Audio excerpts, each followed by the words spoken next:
Which folks, Dave here. Had a few people asking me recently about how the hot rod's coming on. Well, the answer is, I'm pleased to say, for a change, rather well. A lot of progress being made recently. A few backward steps, but generally speaking, it's all good. Got the roof panel done. Got the inner door panels done. That was my new toy, my bead roller. Really, actually, very, very pleased with how they've come out. I think for a first attempt, that's pretty decent. Got the side steps on and finished. Got the rubber glued on top. While I was at it, I glued rubber pads to the brake and clutch pedal, which you probably can't see from there. That's another one of the IVA requirements. Last time we took a car through IVA, the Dino, guy did say that was one thing that a lot of people fail on. They don't realise you have to have non-slip on the pedals. All the wiring is done, everything works. I've got the fog light and reverse light disconnected at the moment, just because I was working on the back. Passenger seats out of it as well. The other inner door skin is done.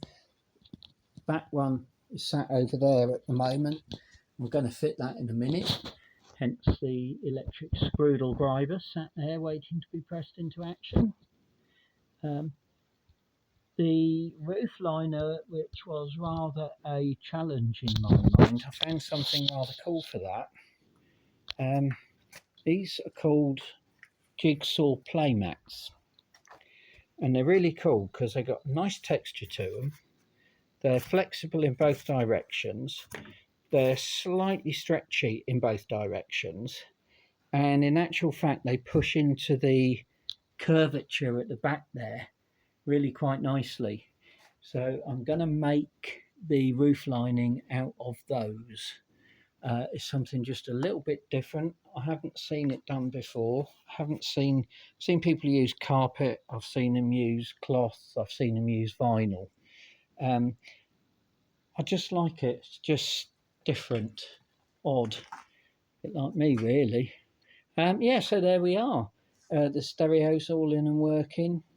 There's really not much left to do now.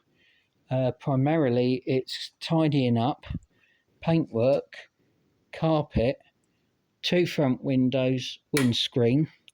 This was a story. Yeah, almost forgot.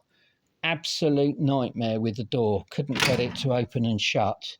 Now it's opening and shutting really quite nicely. So I'm bloody chuffed with that. That was a huge amount of work to get that to work properly. Still got some tidying up, like I say. The sound deadening's all in. The dash is pretty much there. I've got to put some protector bars across here. There's some edges on the stereo that will fail the IVA test. So you have to put in sort of like metal bars so they can't get the test sphere into it. Same issue on this switch here, and possibly if the tester was a real stickler, the edges of these switches here. So they're going to have bars on so that he can't get his test sphere to them. If the test sphere can't touch them, they are not part of the test. So there we are. That's it. I'll shut my face now. Yeah, I'll do another one sometime soon. Bye.